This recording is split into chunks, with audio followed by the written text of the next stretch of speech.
Selamat pagi. Assalamualaikum warahmatullahi wabarakatuh. Berjumpa kembali dengan Budi Raharjo di Padepokan Budi Raharjo. Kita mulai dengan ngopi dulu. Bismillah.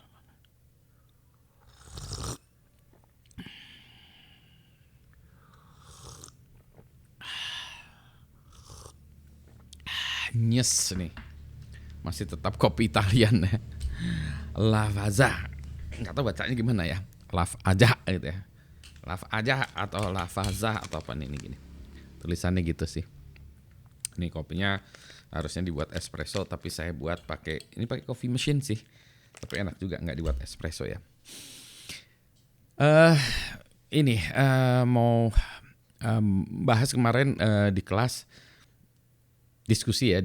Kelas itu saya ngajar kelas tentang incident response.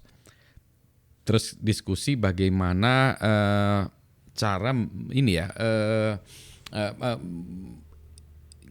Bagaimana organisasi atau instansi atau perusahaan melakukan investasi di bidang security kalau belum kejadian.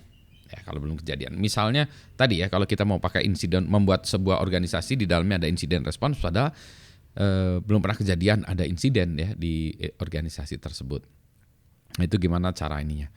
Nah, itu kayak orang yang selalu sehat, jadi disuruh pakai vaksin, divaksin nggak mau karena saya udah biasa sehat gitu ya. Atau suruh apa nggak mau ya karena saya biasanya sehat. Nah itu dia, susah juga ya menjelaskannya. Apalagi kalau harus keluar uang untuk sehatnya. Ini juga gitu, apalagi harus melakukan investasi untuk masalah security. Nah gimana itu? Nah memang kalau dari pengalaman ya, yang sudah-sudah ini saya juga pengalaman kami ya, saya, grup kami, perusahaan kami, terus juga dari beberapa resources yang lain, inisiatif security itu memang seringnya datang dari bottom up ya, terutama dari orang-orang IT. Tetapi inisiatif yang dari bottom up ini biasanya gagal. Dalam artian dia lambat ya, lambat picking up-nya, lambat diterimanya, lambat ini atau bahkan tidak maju-maju sekali gitu ya. Jadi kalau inisiatif yang seperti itu memang harus datang dari top down, ya dari top down. Nah, gimana memberikan wawasan kepada top management. Ya, jadi satu itu memang kalau dari bottom up inisiasinya selalu gagal. Dua, memberitahu atau mengajari top management itu selalu nggak bisa dari bawah. Kenapa? Karena kalau bawahan ngajarin atasan, sebagian besar atasan umumnya tidak mau terima. Ya, dia bilang, kamu kan bawahan saya kan lebih jagoan dari kamu, saya lebih cerdas dari kamu, saya lebih pintar daripada kamu, saya lebih tahu daripada kamu, kenapa kamu, dan seterusnya gitu ya. Jadi intinya kalau orang diajarin dari bawahan itu dia masih belum mau terima, tidak serta-merta mau terima. Umumnya demikian ya, ini kan kita bicara umum ya. Tentu saja ada yang levelnya beda-beda.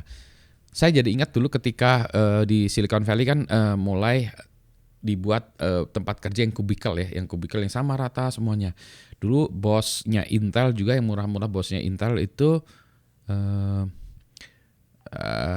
siapa nih kok?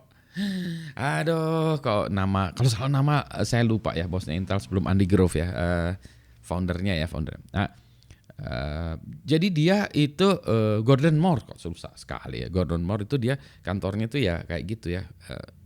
Sampai kayaknya Andy Grove awal-awalnya juga gitu sebelum dia kantornya pakai pintu gitu ya. Nah, ketika ditanya Gordon Moore kenapa dia membuat tempat kerjanya itu hanya kubikelnya gedean dikit ya daripada kubikel engineer yang lain, tapi tetap kubikel, nggak ada pintunya, nggak ada apa.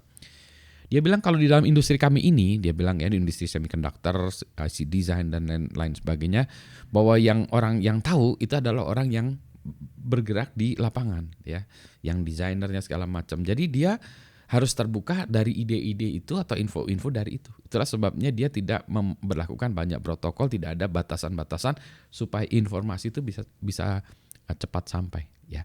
Nah, tapi yang kayak gitu tuh jarang ya, orang-orang yang seperti itu, perusahaan seperti itu jarang, sehingga lagi-lagi poin kedua tadi, informasi atau pengajaran atau wawasan dari bawah tuh nggak bisa. Nah, sehingga solusinya gimana? Solusinya berarti harus meminta pihak lain untuk mengajari atau memberikan wawasan kepada top management.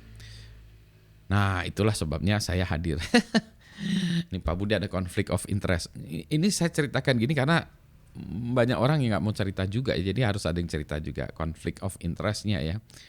Ya saya harus cerita bahwa sebetulnya banyak yang minta saya untuk menjadi pembicara atau narasumber di berbagai organisasi kepada top manajemen tuh tujuannya tuh itu.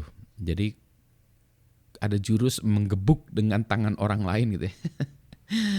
Jadi saya memberikan wawasan itu kepada atasannya, bukan berarti teman-teman di perusahaan itu lebih bodoh atau lebih rendah ilmunya dari saya, tidak gitu ya. Hanya atasannya tidak mendengarkan dari mereka. Kalau saya yang ngomong kepada atasannya, oh ini Pak Budi ngomong gitu ya. Sehingga mereka lebih bisa terima ya dari pihak lain. Jadi misalnya waktu itu ada yang, Pak bisa nggak disisipkan Pak, ini board of director meeting 2 minggu lagi, Pak Budi ngisi cerita tentang cyber security 30 menit ya gitu. Oke. Jadi saya cerita high level ya, cerita tentang kenapa cyber security itu penting bagi organisasi mereka, Jadi dan saya nggak jualan layanan saya, enggak, cuma memberikan wawasan mereka bahwa cyber security itu penting. Sehingga kemudian setelah saya selesai itu, ya entah berapa hari kemudian atau berapa waktu kemudian, ding ding, a few moment later, nah itu ya, si top manajemen itu bilang ke anak buahnya, hey kita harus meningkatkan keamanan segala macam, mari kita buat program-program peningkatan keamanan gitu. Nah, anak buahnya udah tahu sih sebetulnya, dia bilang iya pak, padahal itu dari idenya juga dari dia gitu, tapi lewat jalur Budi Raharjo kepada mereka. Terus mereka bilang thank you Pak Budi ya. Whatever it works ya, whatever works ya. Jadi ceritanya yang mirip-mirip seperti itu juga begitu ya. Anak-anak itu ya tidak akan percaya pada orang tuanya. Jadi anak saya itu nggak akan percaya kepada saya bahwa saya itu expert di bidang IT, cyber security, itu nggak ada yang percaya gitu anak-anak saya. Nah, jadi gimana? Saya minta teman saya yang jagoan juga, lu ajarin anak gue ya gitu. Atau saya bilang anak saya konsultasi itu ke Pak itu gitu ya. Dia kadang-kadang bingung kenapa. Lu kenapa nggak ngajarin anak lu aja gitu? Iya soalnya kalau saya ajarin dia mungkin menolak ya, orang tua yang ngajarin, emang orang tua saya mau tahu apa sih gitu ya. Demikian pula anaknya teman saya itu kadang-kadang dulu ya mau wawancara saya ya. Anak gue nih mau wawancara soal programming nih, keluh aja ya. Siap, silakan. Jadi anaknya wawancara saya, padahal saya dalam hati saya tuh bapaknya juga jagoan programming, jagoan ini, jagoan IT, jagoan bisnis. Tapi anaknya nanya ke saya itu tadi ya. Dan anaknya itu lebih percaya ke saya dari soal itu ya, aspek itunya daripada pada bapaknya. Nah itu jadi tadi demikianlah, memang demikian deh. It's a human nature, itu memang sifat manusia ya. Jadi demikianlah, kita terima saja ya gitu. Ya jadi itu. Jadi inisiatif security memang harus dari top down. Nah caranya adalah seperti itu. Semoga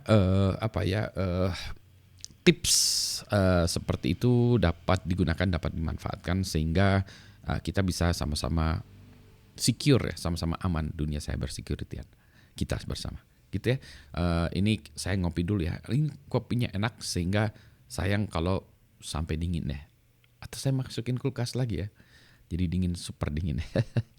Selamat pagi, assalamualaikum warahmatullahi wabarakatuh.